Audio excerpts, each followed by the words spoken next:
All right, here we go. I believe we live now. Yes, we are. It looks like it. What's going on, Facebook, YouTube? I got a buddy of mine out of California. What city? California? San Pedro in Los Angeles County. San Pedro. We got George Francis, the fighters rep promoter, attorney at law, the whole 9 yards. What's going on, brother? It's just more like 8 yards at this point, brother. But everything's good, man.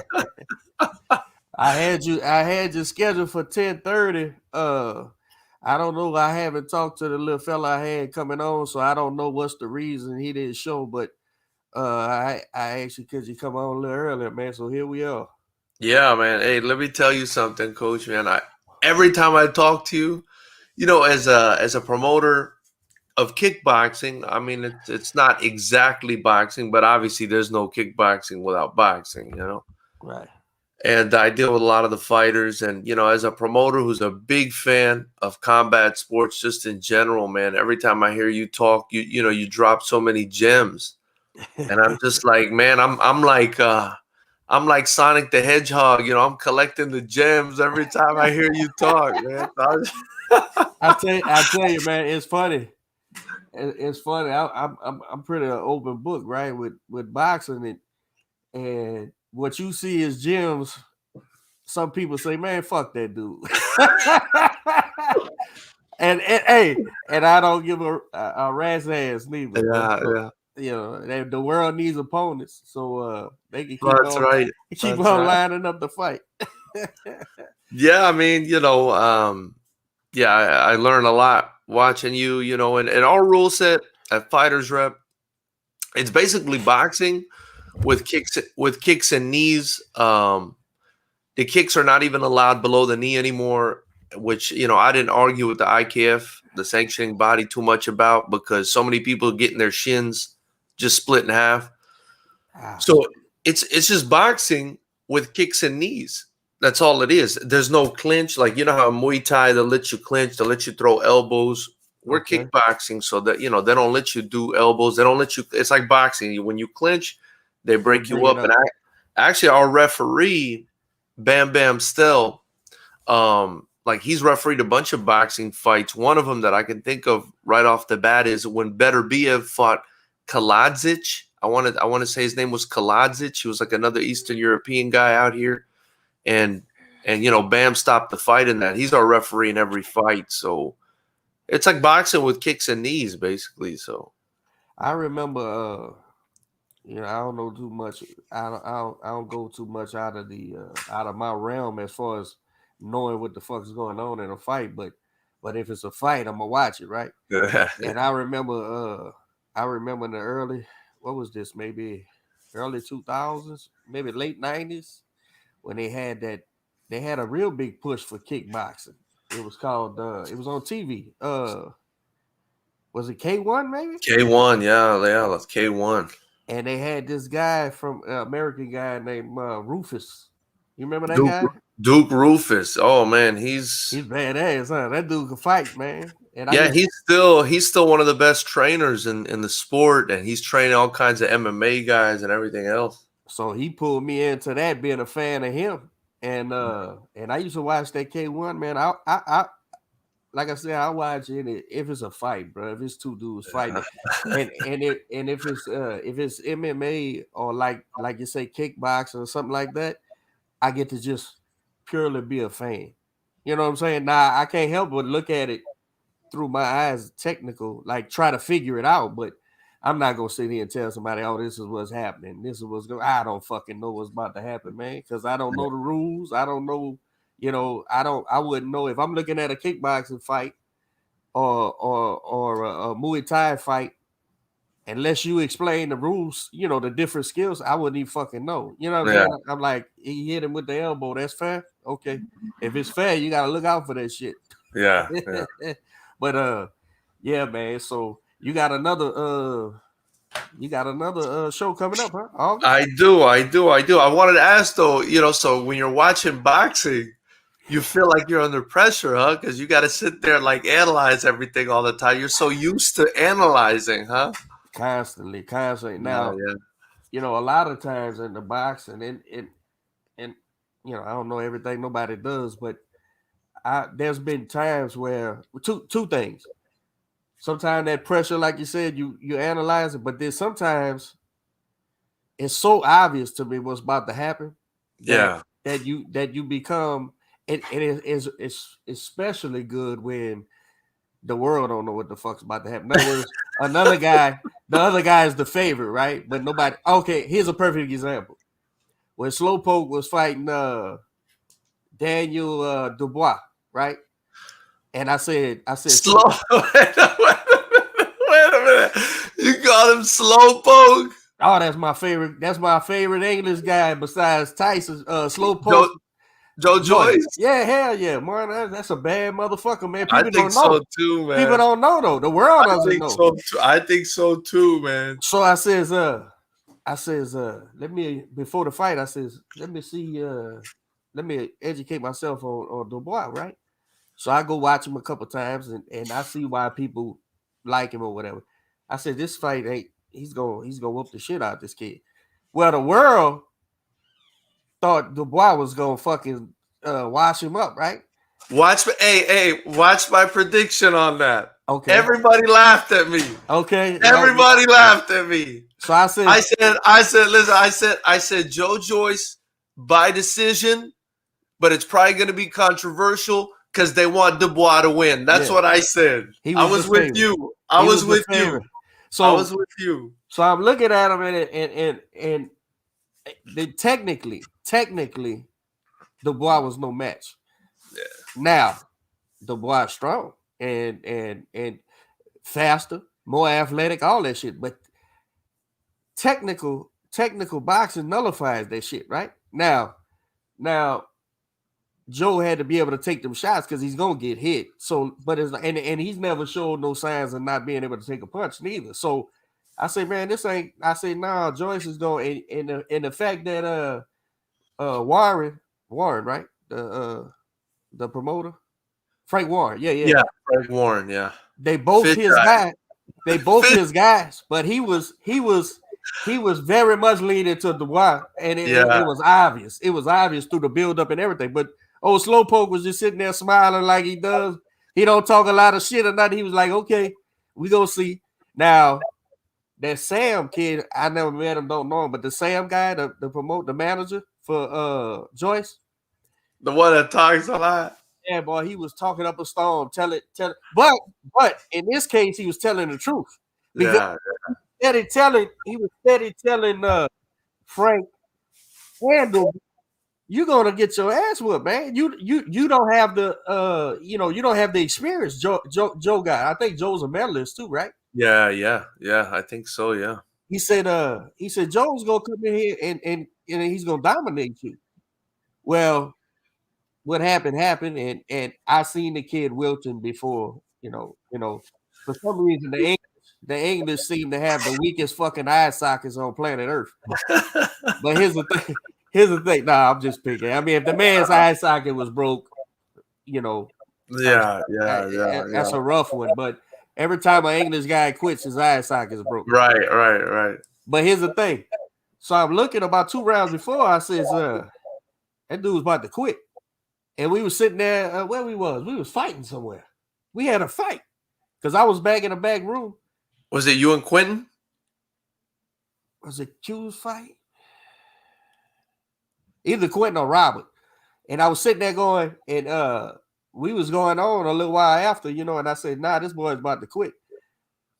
The locker room, of course, was pro Dubois too. They were saying Dubois was this monster. I said, he's about to quit. And sure enough, he quit.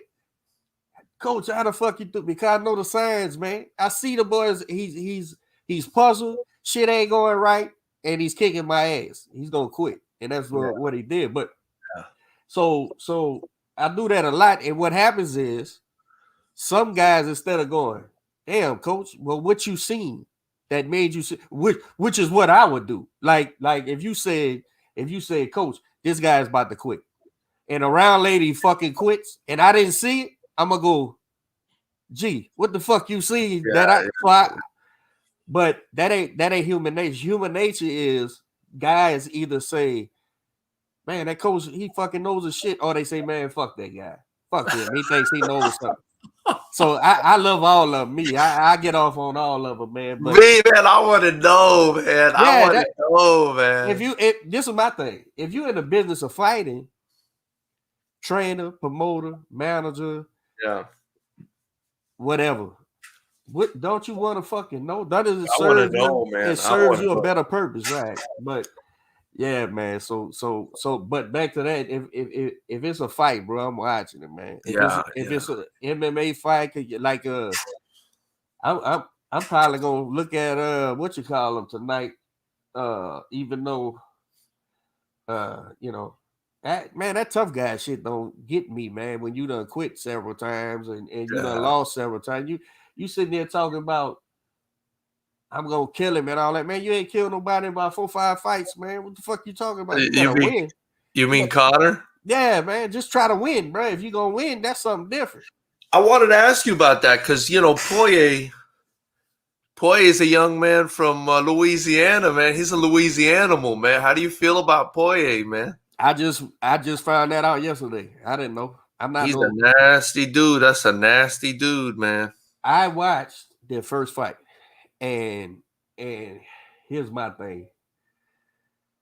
I was watching, and basically how I would explain what I seen was Poirier was able to withstand Connor's punches till Connor ran out of gas, and then he just hooked him, beat him up. All right, beat him up when he was out of gas. So it ain't like the Poirier kid outskilled him or anything, but it ain't that kind of battery goes. I read sometime he said he don't run and shit. What the fuck you mean you don't run, man? See, that's a problem, man. This is one thing with MMA, man, that gets me, and you can help me out with this one. There's a lot of hocus pocus and shit in MMA, bro. And I think it's because it's such a young sport. I remember when that shit started, like 93 or 4 or some shit like that. Yeah. And I remember because my partner who fought light heavyweight, he had about 30, 40 fights. I remember him coming to the house with a VCR tape. Watch this shit, bro. I was like, what's this, man? They no weight class, anything goes. You just can't hit them in the nuts. Yeah. And I was like, well, I thought I had something special. I popped it in, and it was amusing and shit. I was like, but fuck, this is like this is like a free fall or whatever, right? Well, that was the beginning, and then throughout time. But man, it's a lot of people. Like when I sit here and go, and I say this personally, I don't care about publicly either, but when I hear people say like Bruce Lee and shit, like I'm like, dude, this is y'all fighting, bro. Motherfuckers really can get knocked the fuck out, man. And you believe all that type of shit, man? You know what I'm saying? It's like I don't get it, bro. I don't get it. So I'm I'm like, instead of evolving, when I hear this, what I hear when I hear Conor McGregor, and I'm Irish, so I was on the Conor McGregor thing for a while, right? And I think it's a testament to his popularity, how he can still sell a fight, and been ass whipped 6 ways from Sunday, knocked out, tapped out, every fucking thing. So he's a hell of a promoter, self-promoter, and all that. But when I heard Conor McGregor say that same shit that similar to Deontay Wilder, if I believe it, achieve it, receive it, that hocus pocus shit, I'm like, dude, this guy's gonna punch you in the fucking mouth, and no amount of hoping that you go win is gonna work, man.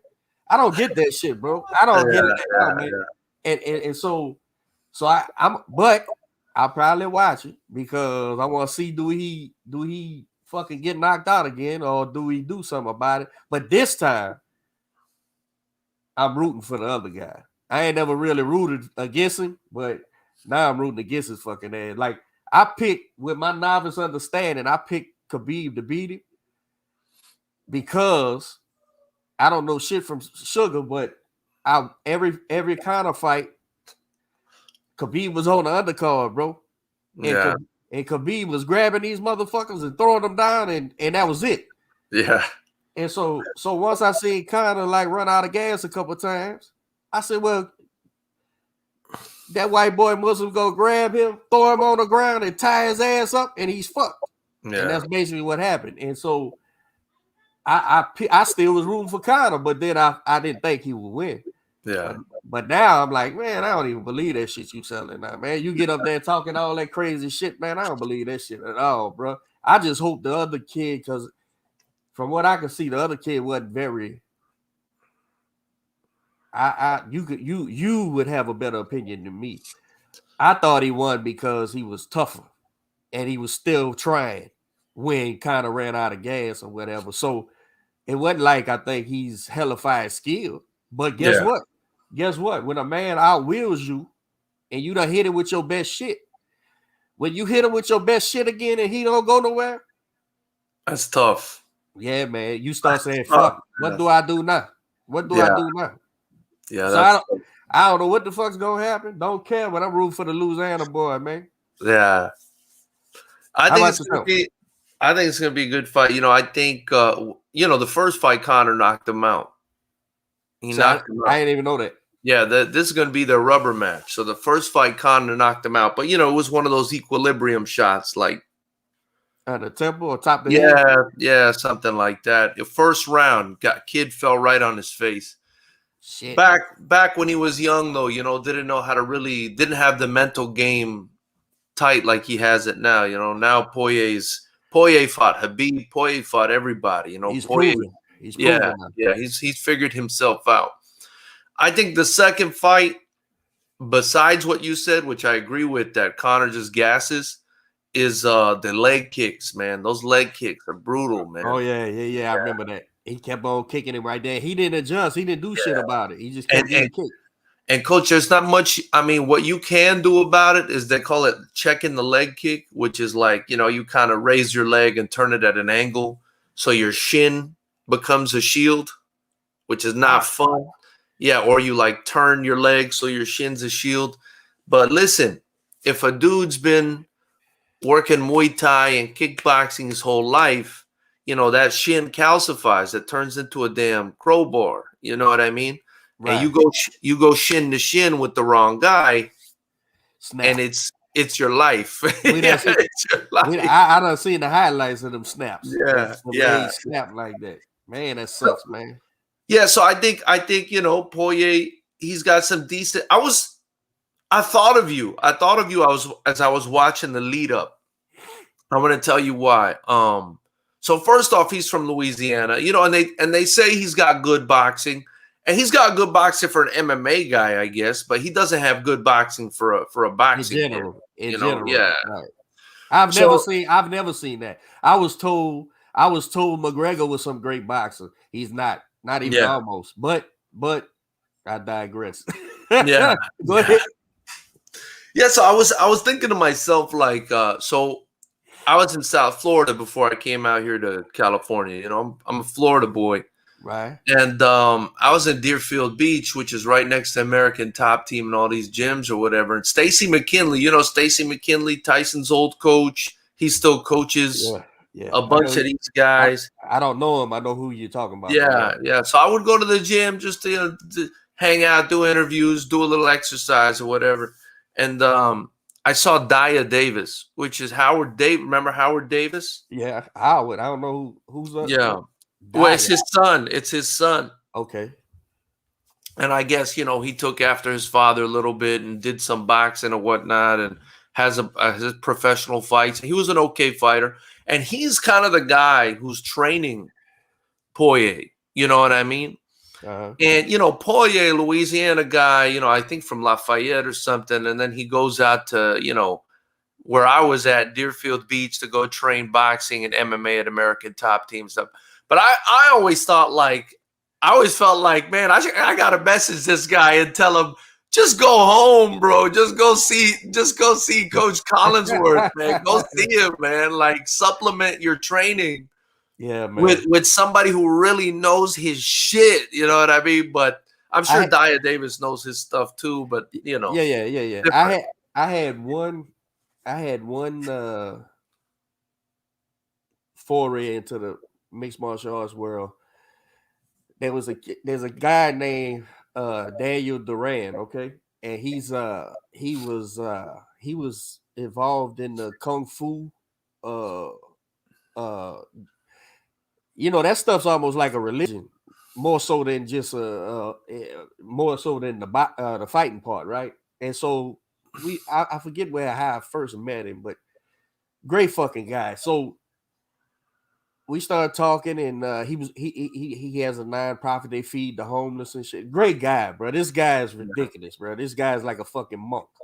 So he says, Coach, he says, I'm going to do some amateur MMA fights. And I said, really? Now, I don't know if people know, kung fu, which is the Bruce Lee shit, right? That's his shit. Yeah. So I was like, well, what you gonna do? He said, I'm gonna get a wrestling coach to come over here to the school, because they had whatever the kung fu word is for school, the gym. Yeah. He said, but I would love it if you had helped me box, punch. And I'm like, oh, really? Nah. I said, there's no way in hell I won't help you. You my guy. Yeah. So he said, great. So he starts training, bro, and he's doing the wrestling and shit, and he's kicking, and I'm talking about he's training. He's really gonna fight. So he starts coming to the gym. This is maybe 10 years ago, and he'll probably see this thing and comment. And so I start training him, and I start telling him about distance and range for boxing, and I told him how I would fight a kicking guy. I would just adjust my distance and range for the length of his kicking rather than his punching, right? Because you got the punching part. Once you understand distance and range for boxing, you just adjust for the feet. That was my thinking. So we trained, bro. And he went down and fought for another thing. The profession, you probably know this. I didn't know. Amateur MMA and pro MMA is the same shit, really. It's just like they don't got no glove. I mean, they ain't got no headgear and shit. It's not it's not like my world at all. Yeah.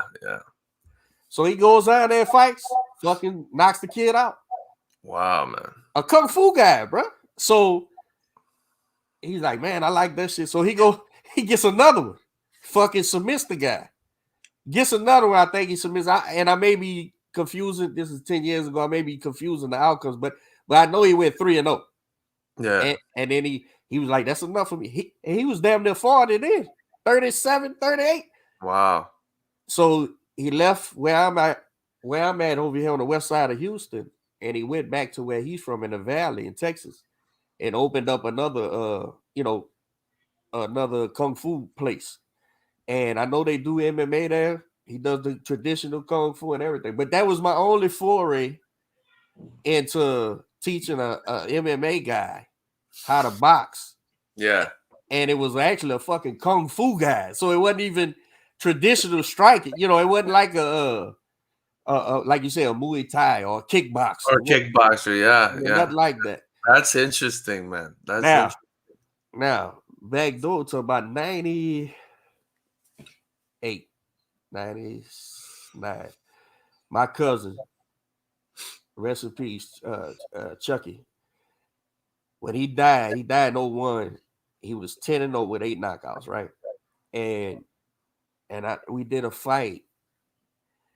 He fought the kickboxing champ, United States kickboxing champ at that time, at a place called Mustang Sally's in Metairie, New Orleans, out on the east bank of New Orleans. And he said, "Cuz, I'm gonna fight this kickboxing dude." I said, "Say, bro." And by this time, I done met some real MMA guys, right? Back when Frank Shamrock and them was winning. Right. I said, "Hey, man, we don't know nothing about this shit, man." I said, "He's gonna be able to kick." He said, "Yeah, I don't give a fuck. Fuck him. He can kick." But it was just kickboxing, right? It wasn't no MMA or nothing. They had boxing gloves on. I said, well, all right, fuck it. So we went. He knocked the dude out in the round, bro. And that dude, because of the distance and range, what he did was, and this is where I got my thought process from. He treated his feet as jabs and stayed way out, or just smothered him. And once he smothered the kickboxing guy and he couldn't get his feet involved, now it's an inside boxing game. Right. And that's not where you want to be with boxers at all, bro. Especially with my family in the inside, bro. Especially with my family. Hey, I never forget, bro. I took Quentin to spar a couple guys. A good friend of mine. He's 4-0 now, right? Southpaw.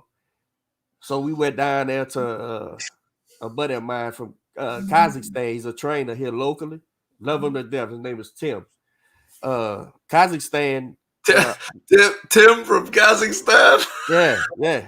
Well, I think his name is Timur. Timur. Yeah.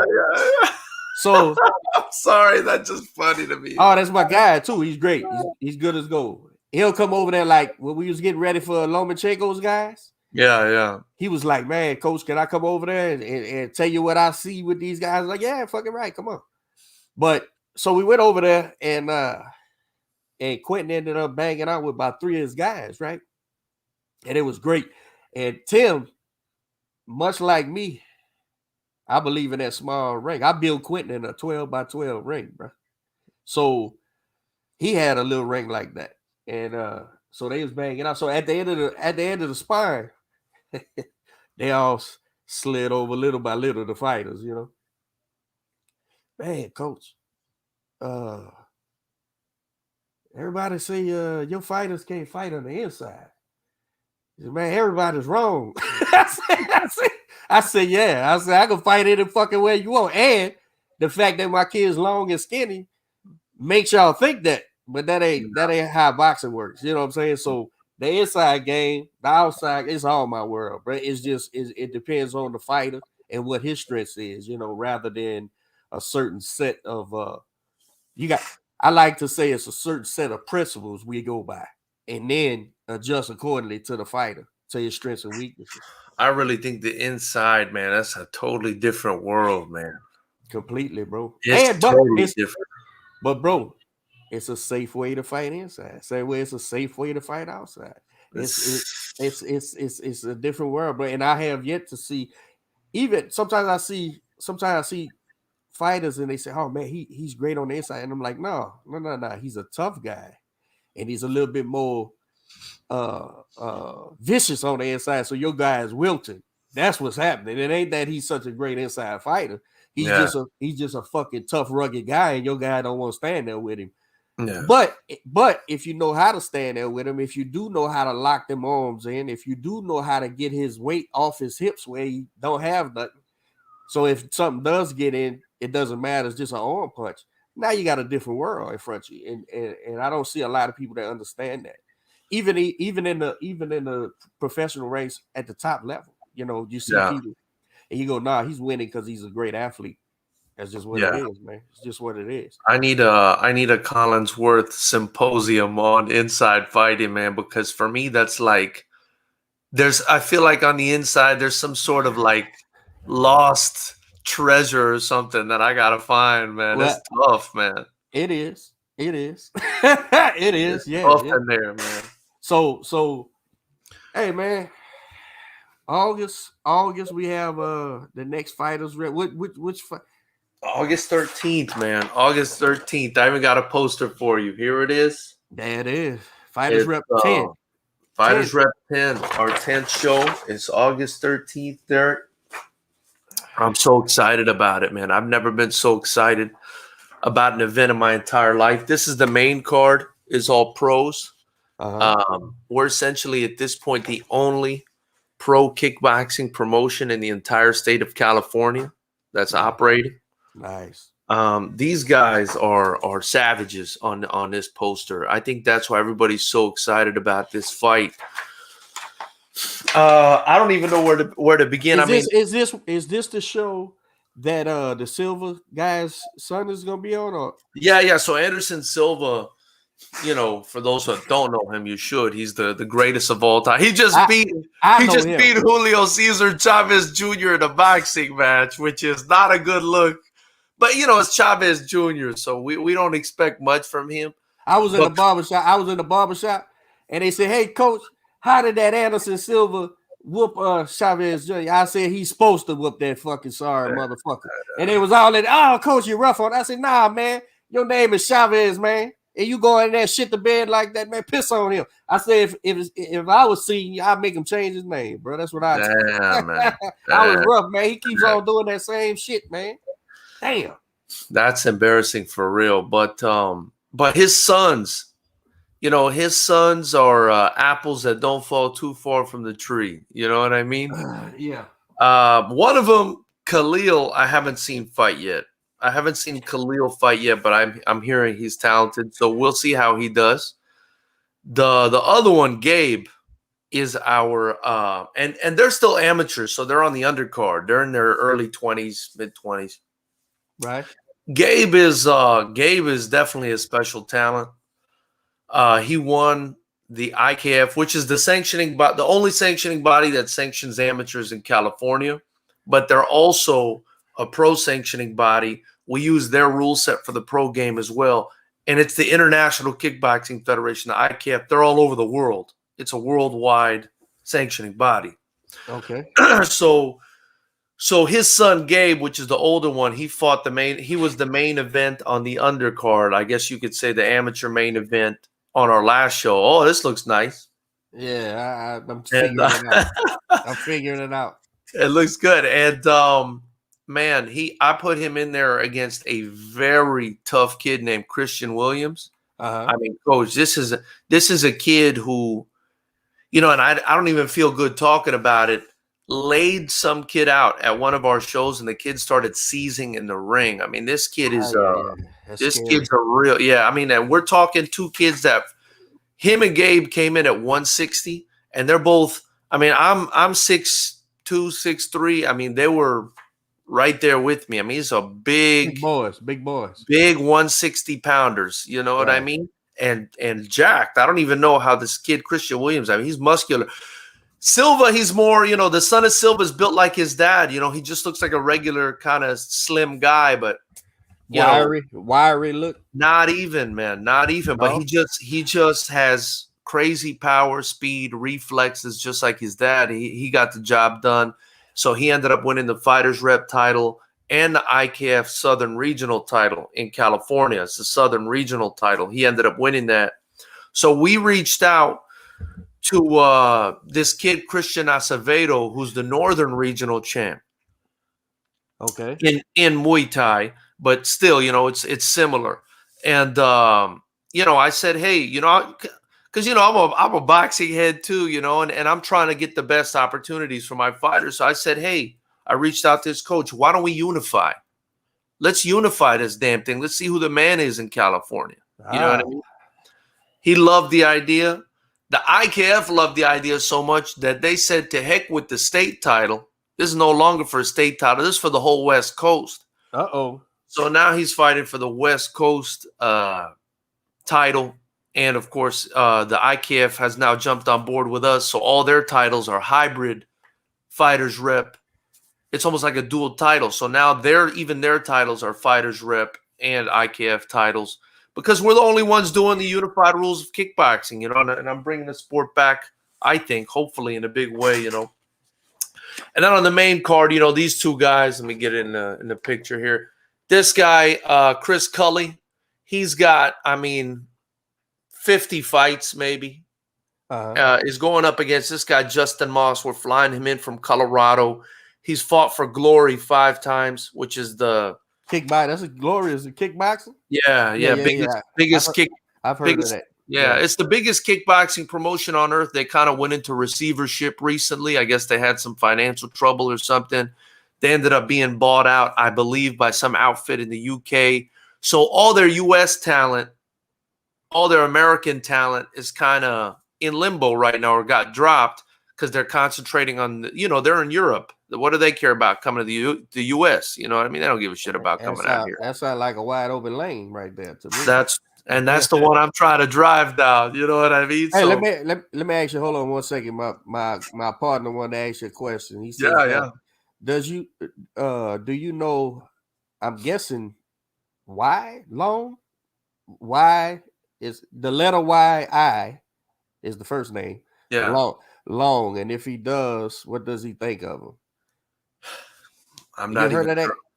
It must be an MMA guy, maybe, huh? Maybe. I don't know who that is. Is that maybe a kickboxer? I'm thinking it's a kickboxer, but Oh, Chinese martial arts practitioner. I think I've heard of this guy. I don't know much about him, but I think I've heard of this guy. Okay. He does Shaolin Kung Fu, and he came and competed at some events. I thought he was definitely interesting. Definitely interesting. You know, I didn't know I needed to change my screen to see the question. He asked that about 20 minutes ago. I just seen it, but hey, I'm learning as I go on this tech. Another thing I'm excited about, Coach Derek. You know, besides this main event fight, which is just crazy. You know, a 5-time Glory veteran. You know, Cully's won an MMA title, a Muay Thai title. If he wins this, he becomes a kickboxing champ as well. You know, that's a champ in 3 sports. Man, right, real fighting man. As is Moss. I mean, this kid's just down to fight anybody. He's also fought MMA as well.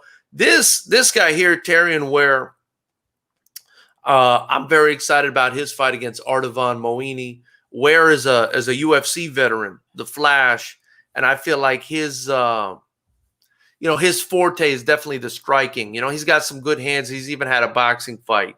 So I think he's really, you know, exciting to watch. And, you know, these other 2 fights are incredible. I really love this first one, especially Mikey Two Raw Shaw right here. Mikey Two Raw Shaw versus John the Caveman Garcia. I mean, these kids. That's a great nickname, man. These kids have an amateur pedigree that, you know, you don't normally see in kickboxing, and it's something I think you could appreciate because, you know, I just feel like the boxers with the good amateur pedigree tend to have, you know, much better habits than the ones without. So these guys have so much amateur pedigree that I'm very excited about their fight. Let me ask you this. Here's an oddball question, but I'm inquisitive, you know, with all things fighting. Do you believe that MMA guys, I want to know your position on the kickboxers as well as just MMA, right? Yeah. So do you think the MMA, here's my stance, the kickbox. Okay, that's my stance. It's very limited. It's very limited. That's my stance. I think MMA guys throw punches. It's not boxing, it's punching. Yeah. Now, MMA guys, don't attack me because I will watch you and I'll support you and everything. I just feel in the world that I'm from, you guys can't do it. Y'all just can't do it. Now, it can't be that they don't have the ability. Of course they can. Why can't MMA guys box? Or do you think they can box? Or is it too much? Is it so much shit going on that they can't focus on boxing, just boxing, so you can't master it, I guess you would say. If mastering is even possible to begin with. But why can't they box? Or do you say, nah, coach, they can box? I think, coach, jack of all trades, master of none. You know, when you're in MMA, you got to be a jack. Yeah, you got to be a jack of all trades in MMA. That's exactly where I'm at. That these guys, how can you box when you got to do wrestling, when you got to do jiu-jitsu, when you got to box, when you got to, and I don't know whatever else arts going there, but how can you? You know what I'm saying? Yeah, it's tough. It's tough. So are they going to the right boxing? Are they going to boxing trainers? Or are they going to MMA trainers that say they boxing trainers? Okay. I'm glad you brought this up. You know, this is a really good topic that I think. I'm interested, bro. Yeah, it's a really good topic. So a couple things, right? A couple things. I think from the podium or the bench, from the bench that you're on, right? There's a lot of scrutiny. You know, you're the you're a Supreme Court judge when it comes to boxing. You know, so I think you're going to be a bit more harsh than the typical guy, as you should be, because you're a coach and it's your job to sit there and analyze the hell out the sweet science to the point where, you know, you root out any imperfections in your guys. Right. In MMA, you know, you can't do the traditional, you know, boxing stance or whatever it is, because you got to worry about kicks to your head, to your body, to your leg. You got to worry about the guy shooting in, taking you down. So right off the bat, I think the positioning is a little different. That maybe the hand placement is a little different. They got 4-ounce gloves. You know what I mean? Some of them think blocking is, you know, defense. Right. Well, some of them think blocking with the MMA gloves, you're just going to get knocked out. You got to get your head the hell out the way. Some of them say, you know, so it's a totally different world, man. It's a totally different. As far as are there guys that can box? Look, I think overall they're not really great boxers, but there are a couple guys that I've seen that I'm like, okay, this guy, I think he's got some good hands. You know what I mean? So is what's needed in MMA for their boxing to improve is what needed is a hybrid boxing style. Like to in other words, it would take, I don't have the years in MMA, nor will I ever have, because I'm not interested. I'm 45 years old and don't want shit to. I'm damn sure ain't gonna let you turn my hips and twist my fucking spine in half. Yeah. I'll be a tap machine like Conor McGregor. But here's the thing. I love that shit, tap machine. That's funny as shit. When that dude said that shit, I laughed my ass off. That dude is hilarious, man. But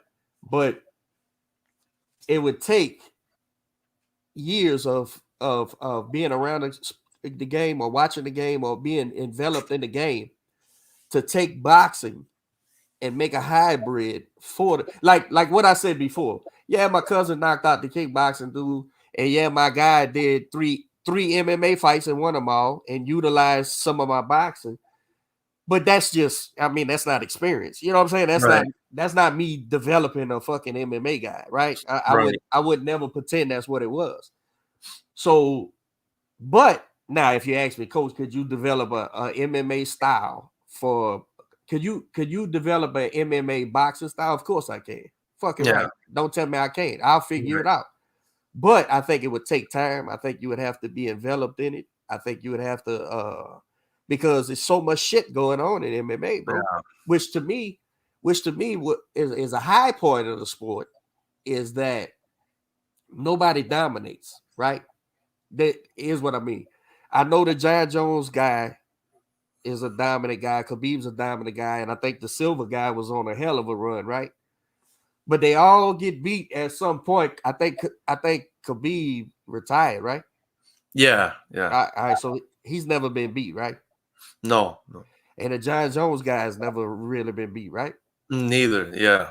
So they might be the watermark, I guess, for undefeatedness, which don't mean shit to me. Undefeatedness, you know, Joe Louis lost and Ray Robinson lost. So, but I think it would take a guy, a boxing guy, but then it's got to be a boxing guy who knows what the fuck he's doing too, not a mitt guy. You know what I'm saying? Yeah. To develop. You know, the reason that I love you bring this up, and it's come up a few times on our channel in like the past week or two, man, is especially in MMA, right? And you know, we're a kickboxing promotion, so whatever MMA wants to do, they can do, man. They can do whatever they want. Good for them. But one thing, okay, so usually MMA guys, for striking, they bring in a Muay Thai or a kickboxing coach, right? Some of them have a boxing coach, right? Right. But the problem that I'm seeing in MMA is so they've got a coach in jiu-jitsu, and the guy's a black belt, and he's a high level coach in jiu-jitsu, and nobody can tap him. Then they've got a coach in wrestling, and this guy was a NCAA champ, or made it to the Olympics or whatever the hell it was, and just Great, an great incredible guy. wrestler, right? Then they want to hire a striking coach, which is their lowest priority, because I believe they've been, kind of conditioned, right, into thinking that boxing, if I'm good, boxing is punching. That's all it is. It is right, punching. right. So, and if I'm good on the ground, I'll be fine. So they bring in some taxi driver to teach them how to strike. Usually, you know what I mean. I'm not saying.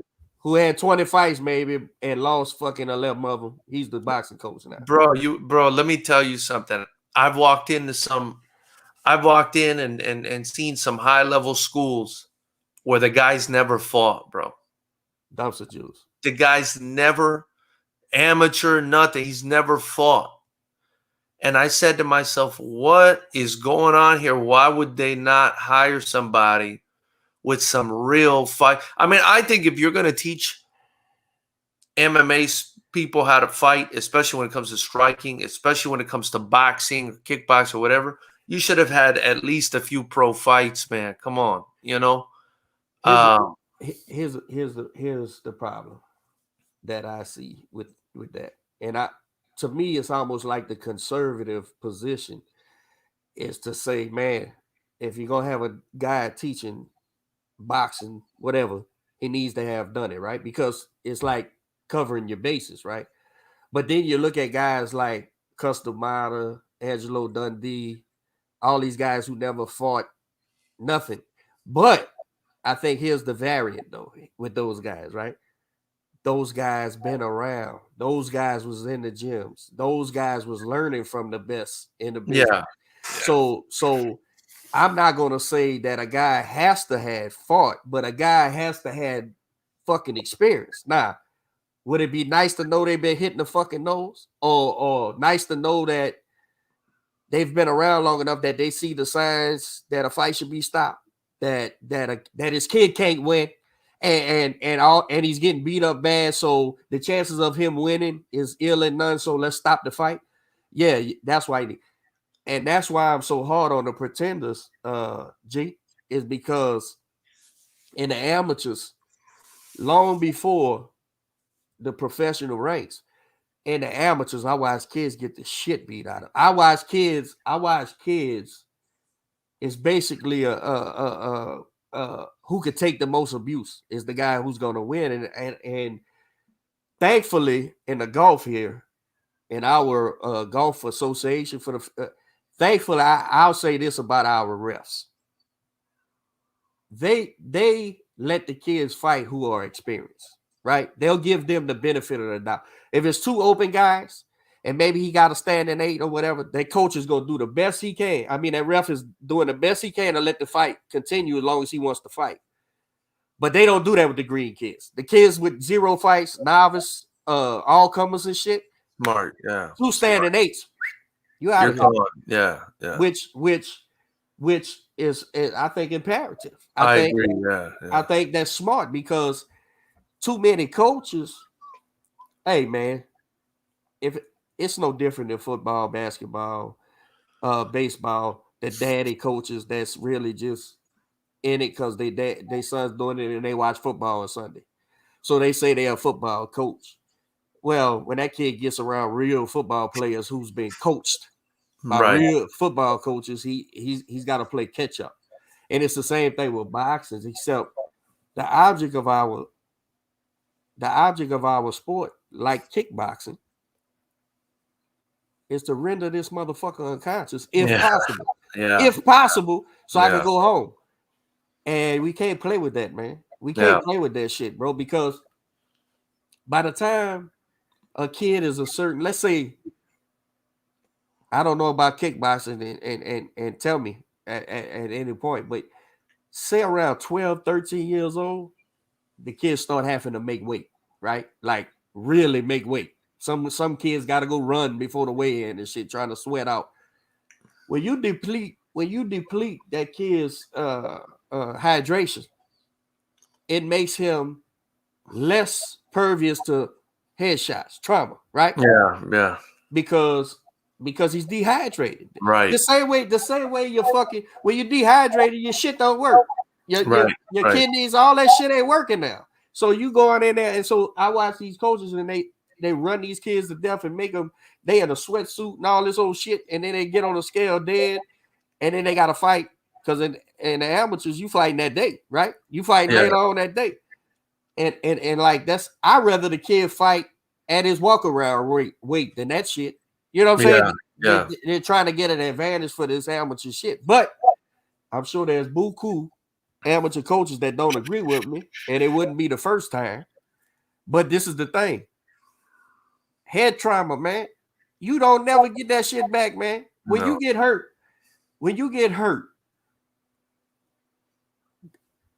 if you got this much of career in you, right?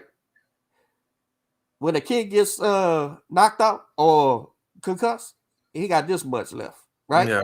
This much left. And sometimes one concussion, now he got this much left. Yeah, it's just it's all random, bro. So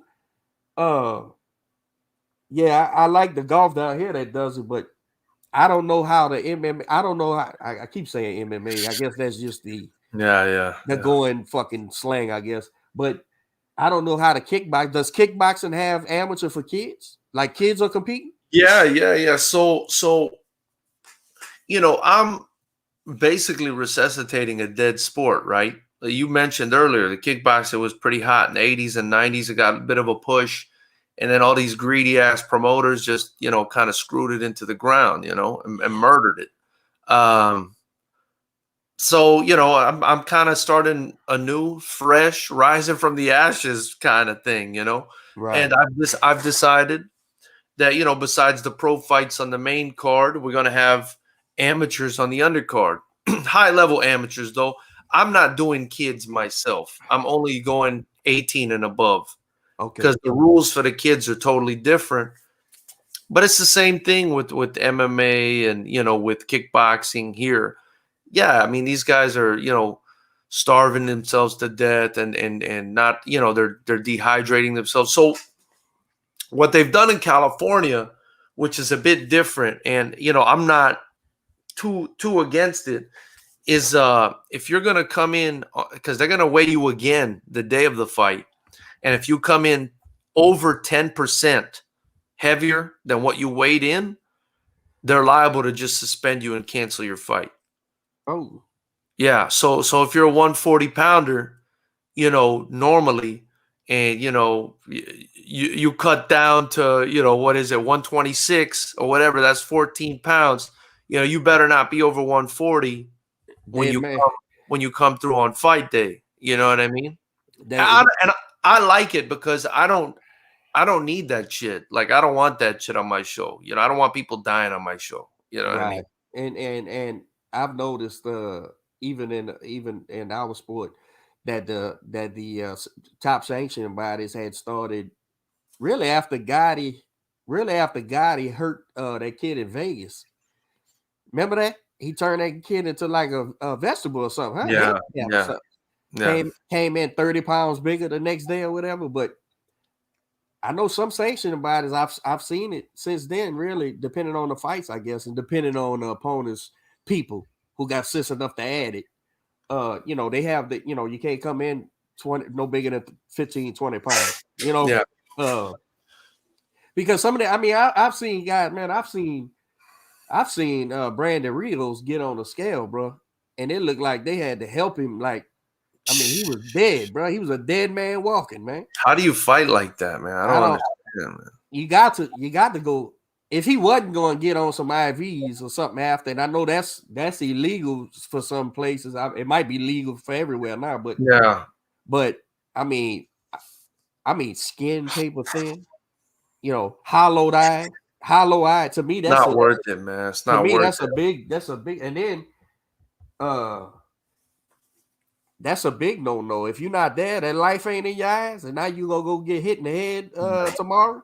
Man, that's just scares the shit out of me. And then another cool thing, and I do the amateurs followed by the pros because I need to build the amateurs. I need to do it.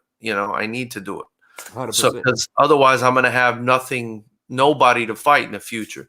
But luckily it's not been a problem because so many people, thank God, are signing up to fight. But what I like about the IKF on the amateur front is they go by 2s and 7s. You know how typically weight class goes like 150, 155, 160, 160. No, like the IKF goes by like 2s and 7s at the beginning, like 122, 127.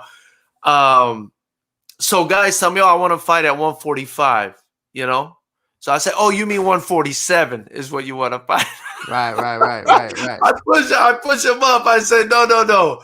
147 is good for you. That's the weight class. I tell them we can do 145, but I can't give you a title at 145 because that's not a weight class. A real division, right? You want to that's not a weight class. So,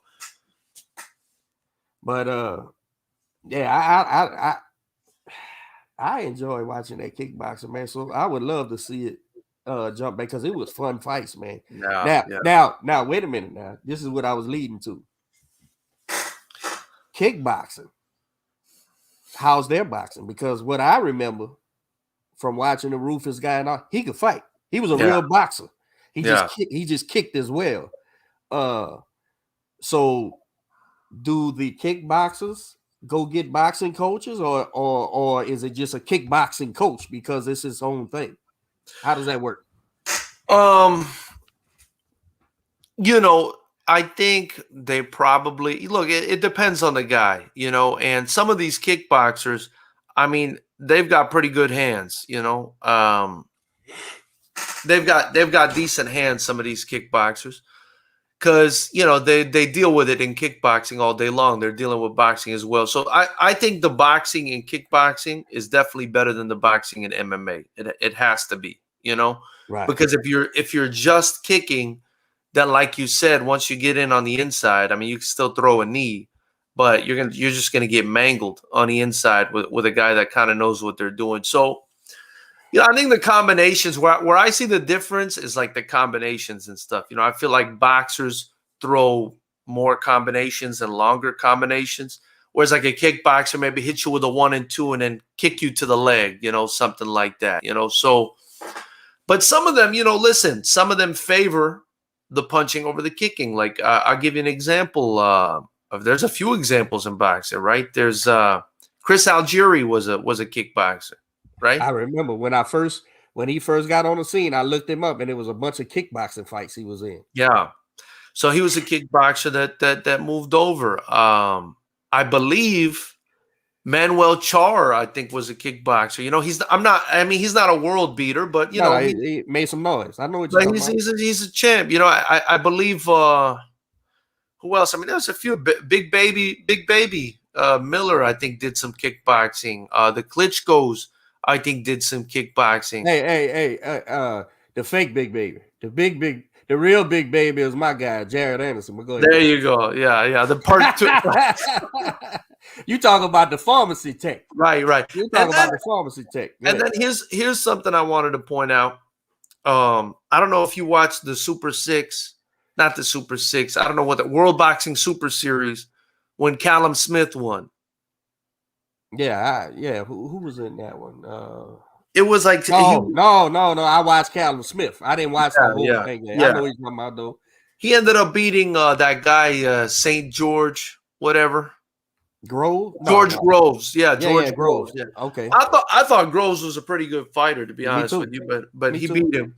But he fought a guy in that tournament named Nicky Holskin.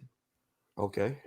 Nicky stepped up late notice to fight Callum Smith in that fight and went all 12 rounds with him and hit him with some stuff. And Nicky's a kickboxer. Nicky's a glory kickboxer. So the answer is kickboxers can box. Yeah. Compared to the average MMA fighter. But would you say it's because it's less going on as far as having to split your time? Well, not just that, but you're also using regulation boxing gloves. Right. You know what I mean? And you're standing there. same traps, same skill set. Right. Yeah. The only thing, like one difference I'll say, and I'm no trainer, but one difference, that we're told about, when I do kind of do some practice is, in boxing, you might disagree, I don't know, but in boxing, I feel like you can like move a little bit more. You know what I mean? I can move this way. I can really dip to my left and right. You don't dip like that in kickboxing and Muay Thai. Because if I go to dip like this and a big ass shin comes up, I'm going to sleep. I'm going to sleep. It's over with. Yeah. Man, look. I love that you pushing this kickboxing, man. This is number 10 right here. I know for a while you was contemplating, we talked about getting the hell out of there and going somewhere else and start, keep the promotion going, but it was less to do with the sport and more to do with other shit. But I would love, man, I'm gonna support you anyway. Thank you, man. I appreciate you, Coach. But I would love to learn more about kickboxing. And the only way I'm gonna do that is watching it, right? And picking up certain things and understanding. With Clarissa's foray into MMA, now I got to follow MMA, succeed and try to handicap the shit. But the kickboxing, I think, is more suitable for me to learn because it's more how would I say that? It's boxing based too as well. So I think I would understand. Okay, basically we're gonna utilize other limbs. So there's other attacks we can do, but also defensively, we got to be responsible for that as well. So I think I'd be more apt to learn, right? The kickboxing, the kickboxing martial art rather than when they mix it all together. You know what I'm saying? It's a lot of shit going on. I think so, yeah. I think so. But I do think boxing is something that's really missing from MMA. Bad. Yeah, man. It's I can have an opinion on that because I do watch it. And I am a fucking trainer, and those guys don't box, bro. They not boxing, man. They throwing punches, bro. That's the difference. And that's why they have hella high knockouts too. Because it's fuck when they get hit, bro, with everything. Everything hits them. You know what I'm saying? They eat that son of a bitch. Yeah. And I mean, they call that old overhand right, that Hail Mary. They chunk that. That's like their only punch. They chunk that motherfucker, boy. It's just crazy, man. But it makes for entertainment. It's like, to me, it's like when those guys start fist fighting before they go to the ground, it's almost like a brawl, a bar brawl. Like, you know what I'm saying? Like, if I'm gonna just hit this son of a bitch and it's over with. And they punch like that too. I mean, they no defense, no head right there. They swing at it. That shit is insane to me, bro. It's entertaining, but I also think that's why it appeals. All right, let me say this. This may be controversial, but that's my thing. That's my thing. I believe, right, the UFC has peaked. And what I mean by that is the numbers they get, they high-end numbers with their high-end stars, that's it. That's their peak right there. So what's their pay-per-view buys? What's a big pay-per-view buy for them? Oh shit. What's tonight's? What's it gonna cost tonight? I don't even know. I gotta check. McGregor. I don't know. McGregor versus Poirier. Let's see what it costs. Now I'll look it up. Go ahead. McGregor transcends the sport, right? He's a global star. Superstar, yeah. He's a superstar. So people that don't really tune into UFC tunes into McGregor fights, right? But you take McGregor out the equation. What's the average pay-per-view they sell on an average? I have no doubt. I have no fucking idea. I mean, look, I'm seeing 90. It's $90 for tonight, pretty much. And they fight all night too, man. You start watching them, bro. You might not fight the main event till 1 a.m. and shit. That shit's crazy. They have 20 fights on the show, man. Yeah. What I will say, I know what you're getting at, man. But here's where they're beating boxing, man. here's where they're beating boxing, right? Those cards are stacked, man. Yeah. Those cards are stacked. It's not one fight and a bunch of tomatoes underneath, and they actually give a fuck about the fighters underneath to build them up. Like, you remember how annoyed I was. I mean, this has nothing to do with you. This is me being annoyed when I didn't even get to see Quentin's fight on Triller. I mean, that's bullshit to me. I want to get to know these guys, and that's one thing that the UFC does better than anybody, Coach Derek. And they're selling a lot of pay-per-views, I think, because it's not just Conor and Poirier. It's them, but it's everyone else underneath that's really getting a pretty good push, man. So you get a bang for your buck is what you're saying. You get all the fight. You get so many fights. But you get bangs for your buck, man. Before I forget the point I was making. So here's my thing. Here's what I think the appeal is to it. I think the average sports fan, right, watches a UFC match. Let's say no stars are involved, just solid pros. Yeah. I think the average Joe Schmo goes, whether he can or can't, doesn't matter. I'm telling you what they think. Oh, I could do that shit. You know what I'm saying? I could grab that motherfucker and grab him. Or, I can land a big old Hail Mary. And I think that's the appeal to it. While I think it's buku skills going on, I'm not saying I don't think they're skilled. I think they're skilled as shit with what they got to do. Yeah. But I think the average, beer drinking, American flag T-shirt waving motherfuckers gonna say, I can do that shit. Yeah. And I think that's the appeal. Whereas a drunk may say he could have got in there with fucking Manny Pacquiao, but that's because he's drunk. But the average motherfucker goes, I ain't going nowhere near that motherfucker. You know what I'm saying? So I think that's what it is. When I say peaked, I don't mean it's done by no means. That ain't what I'm saying. I'm saying like UFC is what it is. Like to me, fighters rep promotions, right? You are nowhere near where you gonna end up, bro. Nowhere.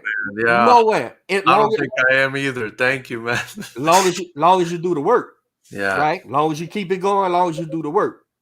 Keep and put good product out and actually, like you were saying earlier about your matches and shit, right? Long as you keep a certain level of what's the word I'm looking for? You have a basis that you trying to put out, and you keep on, and you keep pushing. Where I think UFC, depending on the star, they may sell 1 million pay-per-views on a star, on a Conor McGregor, right? But I think this is what you get. Their format is you're gonna get 20 fights on a show, and you got the guys. Their average fan goes, I could do that shit, man. I like this guy, whatever. Now, here's the pros to that. MMA fans are loyal, right? So what I'm saying is, it don't matter if they guy gets drugged or one punch knocked out. They gonna tune in the next week. The next fight he's gonna do. They gonna show up and go, "That's my guy, man. What you mean?" But MMA conditioned their fans to be loyal. MMA conditioned their fans to understand the reality of a man's world, right? The reality of a man's world, of a gentleman's world, where if I go into a fight with somebody, I could lose, and that's okay. And you don't ditch me because I lost, because that's not what a normal person does. And they don't manufacture records, which, that's my problem with boxing, Coach Derek. I got a big problem with boxing. I got a big problem. I love boxing so much. I know so much. But they take a kid that shows some talent. They fly him to the Dominican Republic. He beats the shit out of 10 or 15 kids that have no shot. Right. They bring him back. They sell him to a promoter. Or on the West Coast, they fly him to Tijuana. He beats the living shit out of some kids that, trying to live their dream, 15, 20 kids, or they go out to New Zealand, wherever they do it. They bring them. You're manufacturing a record You're insulting people's intelligence, right? You're bringing them up to the big stage, and sometimes it's blowing up in your face. Like, you like Deontay Wilder's. I think Deontay Wilder's a prime example. I mean, who the hell did he fight? Who in the hell did he fight before he stepped in there with Tyson Fury? I mean, what the hell kind of career trajectory is that? These guys in the UFC, they're having it rough the entire way up, and people relate to that more. You can't insult people's intelligence over and over and over again. And this obsession, it's an unhealthy obsession with an undefeated record in boxing, man. And I kind of blame Floyd Mayweather for it a little bit. As much as I think he's a technical genius and I love what he does as far as the technique goes, I mean, I could watch him all day. That mentality, for me, I'm just being honest, people might hate me for saying this, that somebody's, has to preserve their undefeated record forever, I think it's ruining the sport of boxing. I think it ruined the sport of boxing to an extent. And I think the model is so broken. The only thing holding it together are major stars like Canelo Alvarez and, maybe like AJ over to the UK. I mean, there's no structure. It's just like it's just crazy. Let me get this in, and then I got some remarks with that. Coach Jaime Martinez, this is my partner, man. We've been together 10 years, bro. Great boxing trainer. I have him in my corners and everything. This is my guy from right here in Houston. He said, is your show's going to be televised, and how can we catch it if we want to tune in? After seeing this interview, I would like to check it out. How are people going to watch Fighters Rep 10? Absolutely. So Fighters Rep will be on fightersrep.com. What you do is, if you want to buy tickets, they're there. If you want to tune in to watch the live stream, it's there. All you got to do to watch the live stream is join our YouTube channel. When you go to fightersrep.com, it'll send you straight to the link to join the YouTube channel, or you could just do it through YouTube. It's $9.99. It's a subscription model, so it's $9.99 a month, but you could just pay the $9.99, watch the fight, and cancel right after. And, it's not going to charge you again. I'm charging $9.99 because I feel like at the very least, this card is worth that. You know what I mean? And man, listen. Anybody who knows me that knows I support you and what you're doing, bro, they'll pay $10 to fucking thank you, man. Fights, bro. So, to me, what more do you want? A $10 card? Fuck, bro. With how many fights you got on that thing? You got some. I got 17 right now. 17 fights for fucking Happy Meal price, man. Come on, man. Get in there and buy the fight, and it helps you keep on doing your thing, man. And coach, it's right up your alley, I think, man. It's boxing. Our rule set is boxing with kicks and knees. There's no clinch. There's no elbows. It's boxing with kicks and knees. It's pure striking. There's no holding. It's just like boxing. If you're holding with one hand, you got to be working. Otherwise, they're gonna break you up. So you lock up and take a break. They're gonna tell you got to break. They're gonna break you. It's referee Bam Bam Still. He does boxing. He does all kinds of stuff. So, but go ahead. You were trying to make a point. Okay. To what you were saying about and I think you used the correct terminology of what I see. The model that's being used is flawed, or I disagree with it. Why? Because of what's happened as a result of it. In other words, Sugar Ray Leonard, right? Arguably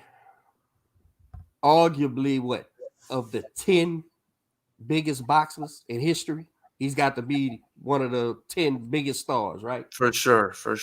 Right. For sure. Dude, he lost what? How many fights he had when he lost to Duran in Toronto? He was young in the game, bro. I forget how many fights he had, but no one walked away from Sugar Ray Leonard. Everyone said, damn, Sugar fought the wrong fight, man. He let Duran get in his head, man.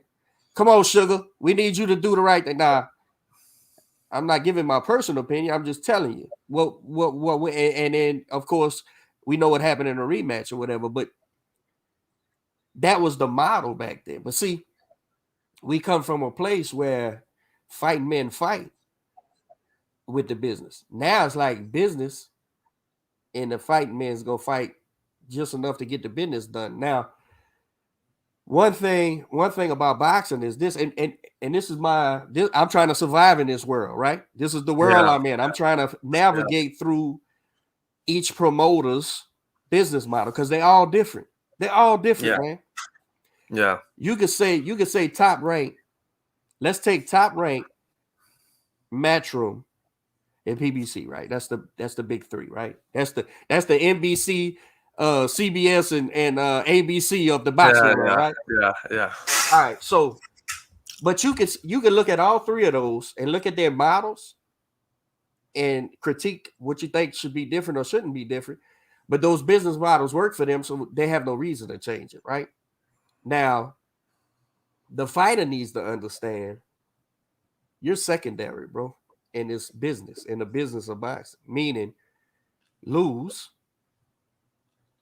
you're out of there in the building process. Don't believe it? Sims went and beat up Elvis Rodriguez, who was being promoted on every fucking Top Rank show throughout the pandemic. He's a fucking banger, a knockout on da. He got outboxed. He's no longer on Top Rank. He's done. Fucking 10 fights. He's done.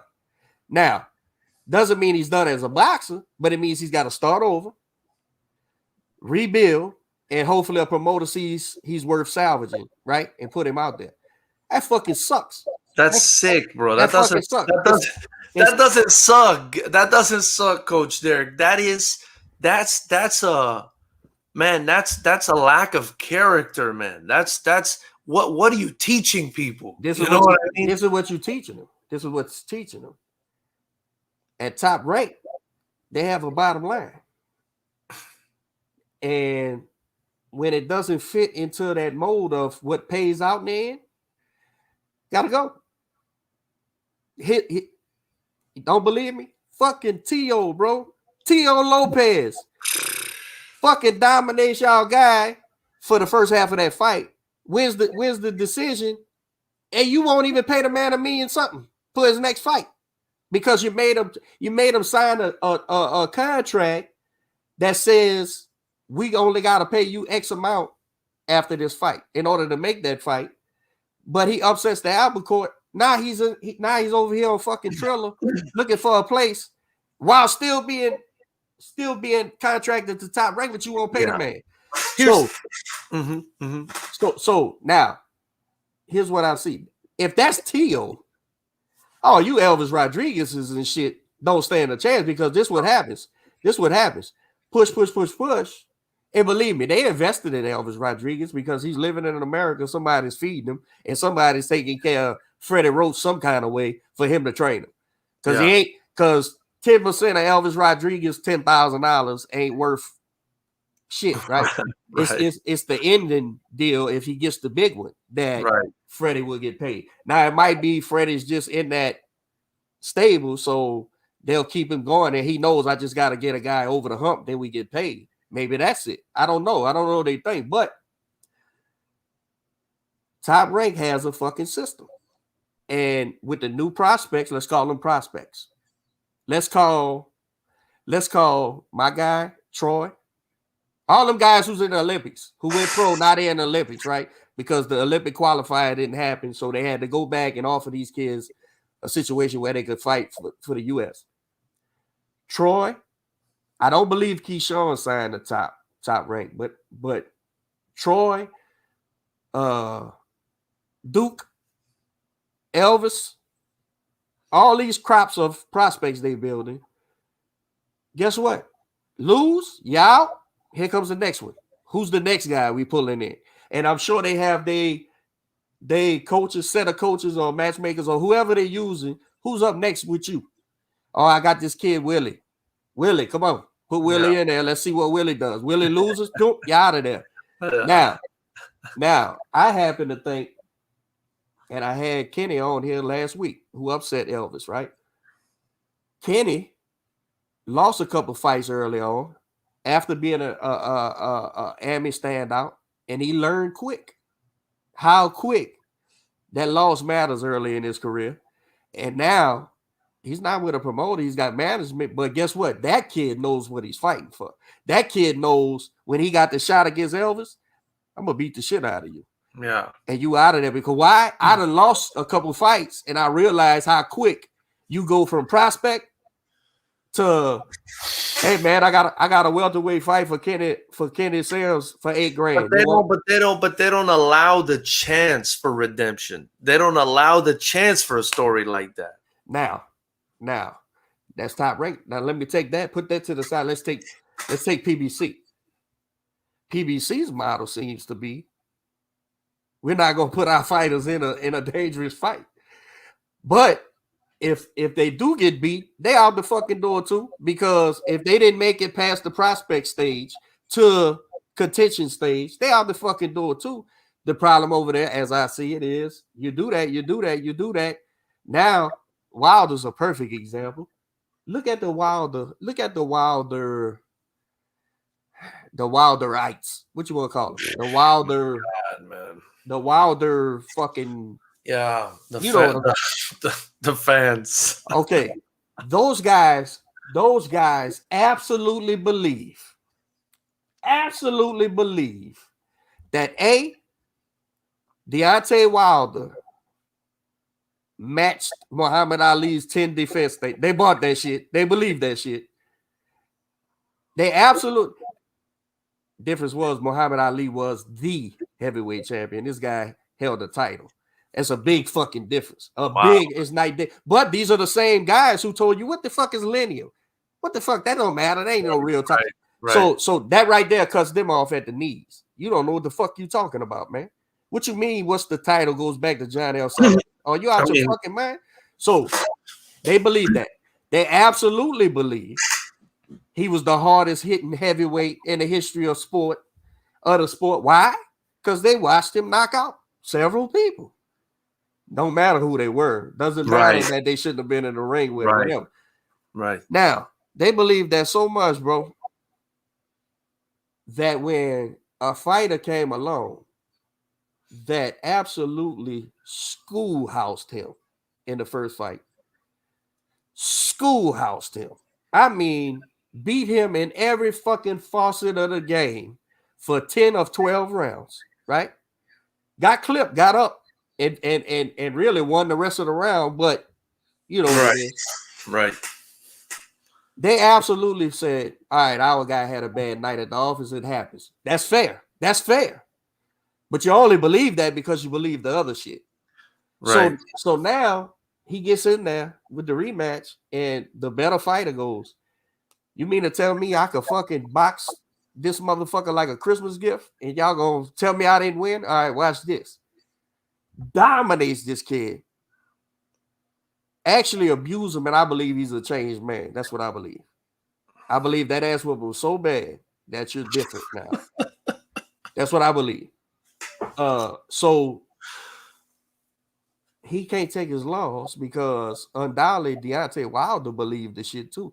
Deontay Wilder believed he matched Ali's title. Right. Deontay Wilder believes he's the hardest hit. It's hilarious. It's laughable, man. It's laughable. So when a guy says, "Look at his gloves," look at it. Oh, look at Mark Breland. You told him don't never stop a fight. He stopped the fight.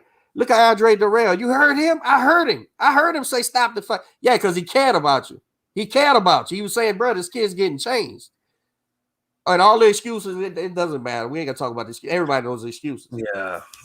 So now that's what I'm saying with the PBC model. So now you fluff the guy up, and Deontay Wilder, bro. Let me give him a good thing. Let me say this about it, so people don't believe I'm hating. He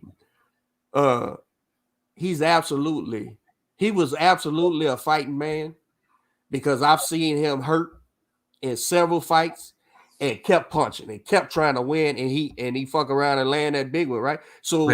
So he's not a coward. He's none of that shit. He's very simple. He's a very simple motherfucker to believe.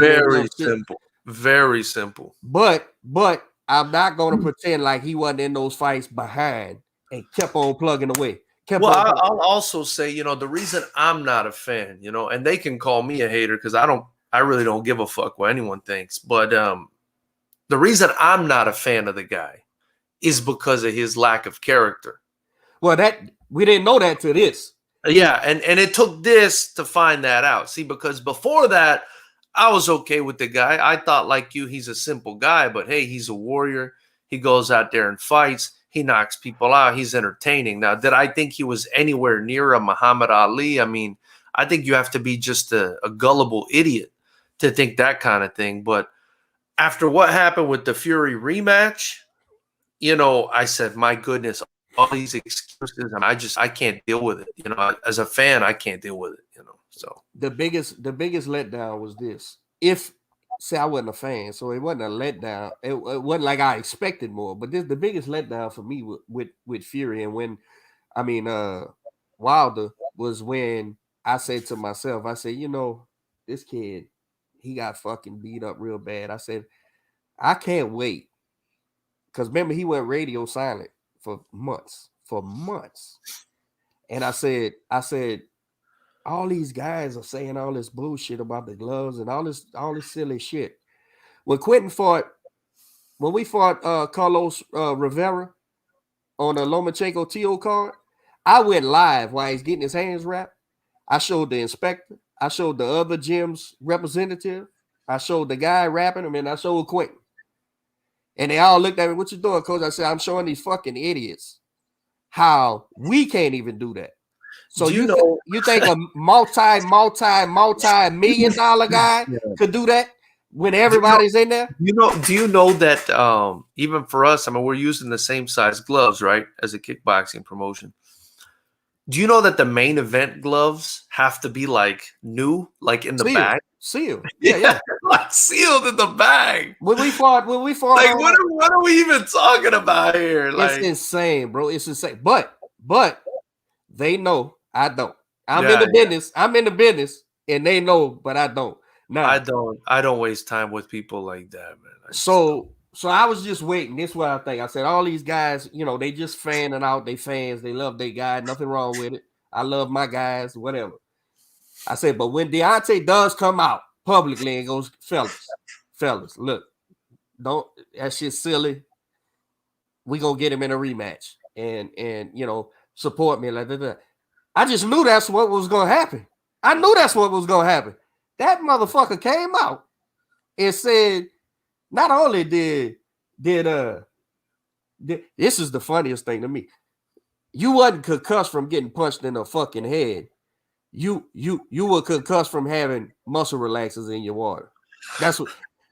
Do you realize when you get punched in the head, your shit ain't working right no more? That your own coach put in the water. And then he went further and said, look at my head. Look at this dent in my head. That's from the egg waste. He put an egg weight in his gloves. Are you fucking serious, bro? Or was the glove hollowed out? I mean, you can't have both. None of that shit makes sense. But here's the thing. Once he did that, I was like, oh, you have no character, none whatsoever. I'm like, and then so then I start thinking. I go, Shelly Finkel knows better than that. Al Heyman's got to know better than that. And I know Jay Diaz knows better than that because he was fucking sitting there. Rather than tell this guy, chill, y'all gonna let him publicly disgrace himself like that outside of his fan base. Y'all gonna publicly let this guy disgrace himself. Hell, if he don't listen that much, at least tell him, but don't say it. Yeah, champ. Yeah, champ, that happened. But don't fucking say that shit, bro. And nobody, that let me know that Wilder was heading his own fucking deal. He's the and then when Breland finally made a statement that said, bro, we used to go to the gym, and Jay Diaz would come to the gym and say, the champ's having a bad day. He don't want none of y'all to talk to him. Get the fuck out of here, bro. Get the fuck out. You didn't read that? You didn't see that? I saw that. I saw all of that, and I couldn't believe I could believe what I was reading. It all made sense. It all made sense in the end. The guy needs help, man. The guy needs help, but I don't know if you can help somebody who has no character. That's something, you're brought up with, man. So now, yeah, it's like floundering. It's like a fish out of water, and he don't know how to deal with it, so he's latched on to this shit. Now, I don't know his trainer. I don't know none of them guys, but I know them guys are facilitating that shit. Now, why Wilder bears his own responsibility for the shit he does. I'm not blaming no grown adult motherfuckers for another adult shit. But you mean to tell me you have no friends, bro? You have nobody. You have nobody that's if I was Deontay Wilder's trainer, first of all, this shit wouldn't happen, or I'd have been gone. Yeah. The minute you come in the gym talking about, first of all, if you my fighter, can't nobody come tell me about my fighter any fucking way. But second of all, motherfucker come in there and say, Coach, Coach, Q's having a bad day. You can't talk to him. I'm gonna say, excuse me. Yeah, I would love to see your reaction. Q said him and his gal was arguing last night, and he's gonna just come do 3 rounds on the bag, but he don't want you to tell him nothing. Oh my God! I would love for Quentin to say somebody would say that because that's here's why. Fuck, it ain't nothing to do with tough guy shit. It ain't got nothing to do with tough guy shit. It's got something to do with respect. Where does that? In what gym is that allowed? In what gym is that allowed? Oh my God! So you say, Joe? Shout out, Joe. The Dutchman say. So you're saying Wilder isn't going to look like the second coming of Ali in the third fight? Question mark. Oh my God! he ain't gonna look like Muhammad Ali. He ain't gonna look like any Ali I know of. He's gonna look like Ali G. Ali G. There you go. I'm trying to think about Ali G. But here's the thing. So it's really shitty of the guys who earn a living off him, not the guys he feeds. I ain't talking about them. I ain't talking about the guy he bought whatever. Well, I'll tell you this. I'll tell you this though. But this is my opinion. What's happening now is karma. Yeah. And any promoter, trainer, advisor, coach that's still working with him at this point is just cashing out. They're just cashing out. Because me personally, I said to myself, I thought about it, if it was one of my fighters and I was at this level, where PBC is at or whatever, and I'm Al Heyman, do I keep working with this guy? I don't after that. Because he's a recluse. Not if he don't cut the shit. Right. Not if we don't have a meeting and you cut the shit. Right. Right. He's a loose cannon and we could end up with legal issues. Like I don't want to deal with that. So I said to myself, but I'm also not, a whore for money. So this is a cash out. For me, it's a cash out. Here's what I mean. I'm not talking about his fluffers. I'm not talking about the guys he bought cars for and a gold chain and helped them with whatever. I'm not talking about those guys. Those guys, that's what they are. They come around for that and they loyal. Yeah. They gonna be as loyal as the money is. I'm talking about the guys who's in business with him, right? And gets a big percentage of what he's doing. That's what I'm talking about. Yeah, and they allowing that dude to do that shit, man. You know why? Because they're just gonna collect at the end. At the end of the day, and guess what? I'm gonna feel sorry for the kid. I'm gonna say, kid, you had no fucking friends, bro. You had no fucking friends, and when you get the snot beat, how? Now he's got enough money, bro. Wilder could walk away. I'm sure. Good for him. Yeah, good for him. Yeah, certainly he don't got to take abuse. But he wants that third fight. He believes he was wrong. Great, go down there and do it, and let's see what happens. But this shit is insanity, bro. And it really shows me that there's a big faction of fight fans that aren't fight fans. They are fighters fans. And outside of that circle, they really can't see the forest for the trees. You know what I'm saying? It's like 100%. It's like, you can't if you're so locked into some bullshit that you can't say You can't actually, and fuck me. You might don't like me. I'm not a likable guy. So you might fucking another guy inside the sport, find another insider, and he goes, dude, stop that shit, bro. Don't say that shit publicly, man. Come on, bro. Yeah. That's listen, boxing is a dirty business, bro. In the front, you don't need to make up extra shit. It's enough dirty shit going on constantly in these models, in these business models that we don't need extra. Do you think though that anybody can sit down with the guy and tell him, hey bro, don't say that shit? That had to be done after he buried his own coach and defamed his own coach. And I'll tell you something, it's not just Mark Breland who he shit all over, right? It's everybody in Tyson. It's Tyson Fury. It's everybody in his corner. He brought up Ricky Hatton, man, a guy who's been in this sport for decades. Andy Lee's in that corner. Sugar Hill Stewart is in that corner. Kenny Bayless is a crab in the bucket. I mean, nobody got away from this ridiculous conspiracy theory. I mean, he just shit on everybody. But, Mark Breland, that's your own coach, man. And then Andy Lee and Ricky Hatton. I mean, these are legends of the sport. So if he's going to do that to those guys, I mean, you would really need a divine. It would have to be some sort of divine intervention, if you ask me, for him to say, "Oh, okay, my bad." He's gone. No. He won't never recant that shit. No, he's gone, dude. That shit had to be stated back when he first was saying it. Somebody had to be shake his ass up and be like, "Dude, what the fuck are you talking about?" Yeah, bro? yeah. Our guy was sitting there. Our guy is sitting there. So is he in on it? What the fuck are we doing, bro? So now, what leads me to this? Yeah. With this week's news, bro.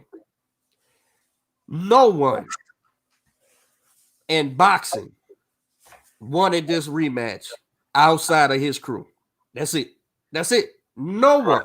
Right. No one in I was even saying, Deontay, take these 3 or 4 million. You could demand that and they'll pay that.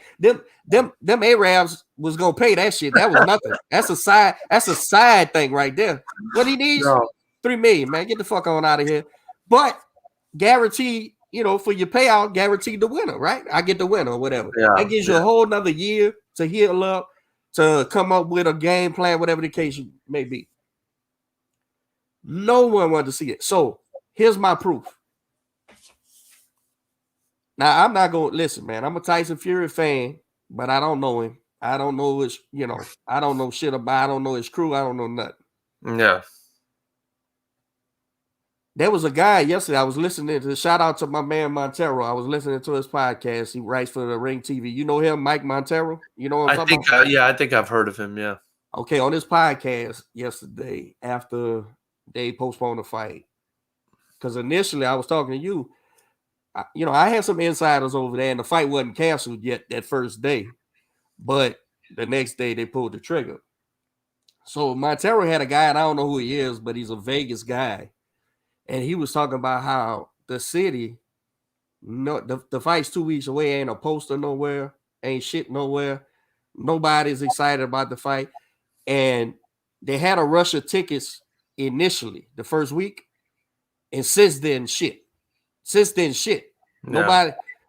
And I was like, of course not. Nobody wants to see that fucking fight. It's not competitive. They fought 19 fucking rounds, and Deontay Wilder won 2. Because of knockdowns. One was a flash that didn't hurt Fury. Right. And second, he hurt him, but he got up. Of course, nobody wants to see the fight. It's not fucking competitive, bro. I agree. And we can have the first undisputed champion of the world since Lennox Lewis. That's what disappointed me. That was my disappointment. Nobody wants. Listen, man. I'm not all excited about no English. From a cultural standpoint, right? But from a boxing fucking standpoint, we need an undisputed heavyweight champion of the earth. Yeah. And this is the thing, man. So you put the kibosh on that and push and legally, because the arbitration went through. You put the comment, but nobody outside your fucking crew wants to see the fight. When there was a way for Deontay Wilder to sidetrack this by taking the money and still getting the shot, still getting Fury down the line or whatever, if that's what you want, and get free money. Apparently Fury didn't want to pay him anything. He wanted to knock his ass out. Well, once he started saying 20 million and all that shit, yeah, you think Bob and them was gonna pay that shit? They gonna say, "Man, fuck this dude, go whoop him." It was that easy. That easy. But and I'm sure the Saudi money wasn't gonna the not Saudi, but Dubai, right? I don't even know anymore. Yeah, one of those Arab countries. The Saudi brothers wasn't gonna give him a free $20 million, bro. They'll pay some little shit on that. They'll take one of the gold faucets out the fucking bathroom and pay you for that. But these guys got loot, right? Saudi, these guys got loot, bro. Yeah. But I'm not gonna give you a career free pay money, right? And nor did it make sense. But so did Tyson Fury really get COVID? The only thing I know is this. I know the business. I know it's dirty. I know if everybody's bound to lose, they'll find a way to stop it, having to have a fucking, what they call that, a bleeding cash flow issue is all going out. And from what I hear, the second fight didn't do nowhere near what they said. As big as it was, with piracy and all that shit, the second fight didn't really, and ESPN was talking about it. Remember the build up for that fight? Yeah. There was none of that shit for this fight. This was almost like, you know what this fight was, bro? This fight was forced what they call it? Minimum wage is this. Why? Because it should be. That's what this fight was. Yeah. This fight is, you got to do it. Why? Because he had a contract. But nobody don't care. It don't matter. He's got a legally binding contract. So this was almost like it was just a obligation. Obligation is what I'm trying to say. So nobody's excited about the obligation, bro. Now, while the fans are, of course, because they think he was cheated, and so that shit exists. But I'm talking about boxing as a whole. The reason why Canelo sells the fights he does and AJ sells the fights he does is because they're actually fucking stars, right? Yeah. And they actually carry the sport. They wasn't gonna get none of that money. Those people wasn't buying fucking Fury Wilder 3. They wasn't buying that shit. Yeah. And that's so. Did he get COVID? I don't know, because when T.O. failed his COVID test, I even shared it. Where Bob Aaron blew it out of his ass about T.O., his own fighter, again, talking about how irresponsible it was, and Tyson Fury is vaccinated. And I talked to Shelly, and Shelly said the whole Wilder team's vaccinated. So if y'all all vaccinated, what the hell's happening? Yeah. Now, like I tell people, it's nothing to get an x-ray of a broken fucking cheekbone. That's just knowing a doctor. Yeah. It's nothing, or an x-ray of a broken hand. It's nothing to get a piece of paper. I got pieces of paper with COVID tests. I could fucking wipe my name and put your name, and now you got to pass COVID test, right? That's how simple that is. But if the people behind the money behind it is talking about losing $50-60 million just because of an obstacle that we got to do because of a fucking arbitration, maybe we need to get COVID. Now, who sucks with that is, and I'm not saying they doing that. I would hate to know that's the truth, right? Yeah. I don't know that to be true. But what sucks is Jared Anderson loses a payday. F.A. loses a payday. All those heavyweights lose a payday. Gabe Flores out of California loses a payday. Yeah. And they talking about September. Now they talking about October. Who knows? I tell you, man, Wilder got a perfect get out right now. Hey, you can get out of this ass whooping if you want, but he's so delirious, man. He's just gonna keep wanting this fight, man, and good for him, you know. Yeah, we'll see how it goes, bro. He'll make his money. Hopefully, he'll be able to provide for his children, and you know, hopefully, his wife has some sense so she can run the money, because this guy, I think he's mentally gone, man. I don't think he's there mentally. It's, Did you see that goofy video with the bench press and him going crazy afterwards? I mean, I said to myself, man, that's how I acted like that in middle school, man. Like I don't even who is this guy? This guy's damn near 40 years old acting like this. I don't know. Here's what I thought. I seen that and I said, what the fuck are you? First of all, the fuck are you bench pressing for? Period. If you're a boxer. Okay, I don't get that. But second of all, we 2 weeks out, 3 weeks out. And I'm not a weight trainer, and I could see you wasn't doing that correctly. Look like you about to hemorrhage your fucking biceps or something, or shoulder muscles or something. But who's in control over that? Who's over there saying, dude, what the fuck are you doing, bro? Nobody. So I don't know, man. And look. If they do fight in Wilder lands the Hail Mary, I'm happy for y'all, man. I hope y'all got y'all Jesus now. Y'all can worship at the altar of fucking at the altar of the windmill. But yeah, man, at the altar of the windmill. But the likelihood of that shit happening is slim and none, bro. Yeah. It's slim and none, man. And be honest with you, Fury needs to stay active. We don't want him to go off the rails because I believe. Listen, I'm not ready to ordain Fury a fucking all-time great. But does he keep fighting and become that? Sure. If he don't go off the rails and shit, that guy's special. He's special. Yeah. He's special because he's a fucking giant and he can fight. That's what's special about him. He can actually box. So I don't want him to go off the rails. There's no way. He said he wanted to fight Wilder or whatever. There's no way. It's almost, he knows that's bullying. But hey, what you want me to do, bro? I gotta go in here and beat this fucking guy up again. Yeah. Who knows what happens, man? Who knows? This business is crazy, bro. A part of me feels worried for Wilder, like he's gonna get hurt bad in this next fight. A part of me feels like that could happen, and that's part of the reason I don't like the fight either, because he had a fucking dent in his skull. You know what I mean? That's no joke, man. And this guy's way bigger than him. I mean, Wilder could cut down a cruiser, man. Like he's in there with a 270-pound dude that he's fought at like 207 before, 210. Yeah, man. It's a bad situation, man. I mean, he can, and with the way he acts, like he's just not smart. Maybe he's just not smart enough to like really tap out when he needs to tap out, and Mark Breland might have really saved him in that fight, and I don't know, man. I just think it's scary, man. I've been clear about it. I would have stopped it in the fifth, I think. So, and I think Mark Breland was trying to stop it, and they had some problems in that corner. But, I believe he was changed that night, and I don't believe he was ever a fucking map maker. He was never a goddamn mathematician anyway. But this shit didn't help. And we'll see, man. We'll see. I know. The fight, I'm guessing, got to happen. So when it happens, we'll see, man. Now, if Tyson really does have COVID, maybe that helps. Maybe that helps Wilder because that's if that debilitates him bad, that's lungs, bro. That's real. Yeah.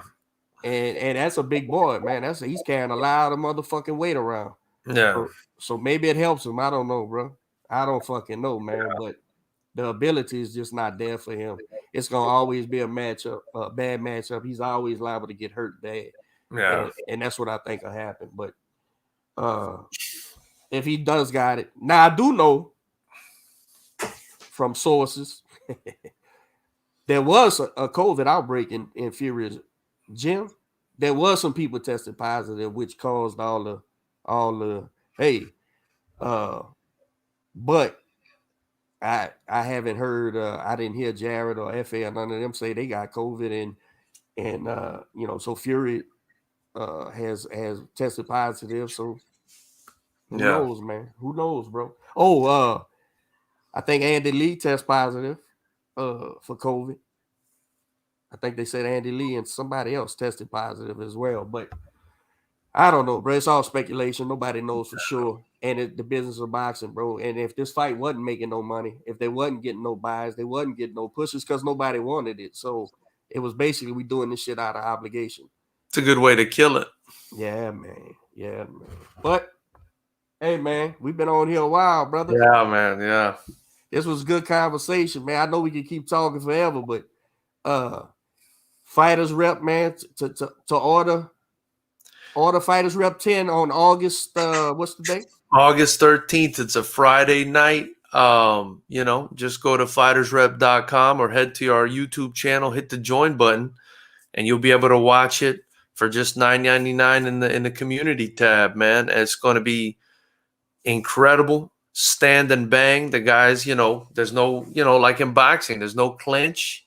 It's going to be a lot of great technique, a lot of great fights, a lot of very tough guys at the highest level going at it, so hope you guys tune in, man. Really appreciate you guys having me on. I'll say this as well to all our supporters that go ahead and go to the Fighters Rep channel on YouTube and subscribe because George does great analysis after the fights. Right after the fights, man, boxing matches. I don't know if you do the MMA and stuff, but sometimes. Right after the boxing matches, bro, you go live, dude, and do a good 30 minutes, an hour on recapping the shows, man. It's always, like I told you, it's always good.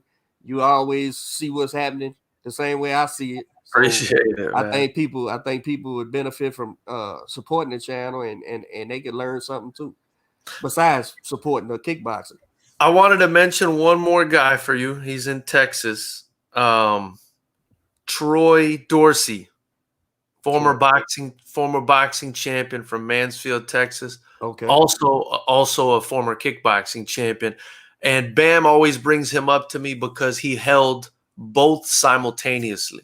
Nice. Kickboxing and boxing. So that's a Texas guy that, I kind of wanted to toss your way for you guys, Good deal, brother. Appreciate you as always, man. Thank you, man. This is great, man. This was great. Thank you so much. Really appreciate it, Coach. And anything I can do for you guys let me know, man. Absolutely, bro. Talk to you later, man. Yeah, man. Have a good one. No.